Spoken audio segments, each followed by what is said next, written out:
Big boss season 6ൻ്റെ ഏറ്റവും പുതിയൊരു അപ്ഡേഷനിലേക്കാണ് നമ്മൾ പോകുന്നത്. കുറച്ച് മുമ്പ് ഒരു ടാസ്ക് നടന്നു. ആ ടാസ്കിൻ്റെ ഇതിങ്ങനായിരുന്നു: 14 പേര് മത്സരിക്കുക, 5 പേര് വിധികർത്താക്കളായിരുന്നു. ജഡ്ജസ് ആയിട്ടിരുന്നവരിൽ രശ്മിൻ ഉണ്ടായിരുന്നു, അതുപോലെ തന്നെ അഭിഷേക്, ശ്രീകുമാറും, ജിൻഡോ, ജാസ്മിൻ, പിന്നെ ശ്രീതു, ഇത്രയും പേരായിരുന്നു ജഡ്ജസ് ആയിട്ടിരുന്നത്. 2 ടീമിൻ്റെ മത്സരമാണ് നടന്നത്. അതിൽ ഗബ്രിയുടെ ഒരു ടീമും മറ്റൊന്ന് പൂജയുടെ ടീമുമായിരുന്നു.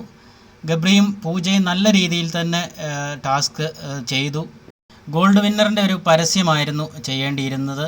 അവർ പക്കാവട ഉണ്ടാക്കുന്നതായിരുന്നു ടാസ്ക്. രുചികരമായിട്ട് അത് ഉണ്ടാക്കുന്നതിലുപരിയായിട്ട് അത് പെർഫോം ചെയ്യുന്നതിലായിരുന്നു ഏറ്റവും കൂടുതൽ മാർക്ക് കിട്ടുക.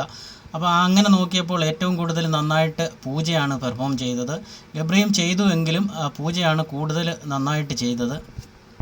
ഗബ്രിക്കൊപ്പം നോറയും അതുപോലെ അൻസിബയുമായിരുന്നു ഉണ്ടായിരുന്നത്. പൂജയ്ക്കൊപ്പം പാചകത്തിനായിട്ട് ശരണ്യയും അതുപോലെ തന്നെ അപ്സരയുമായിരുന്നു ഉണ്ടായിരുന്നത്.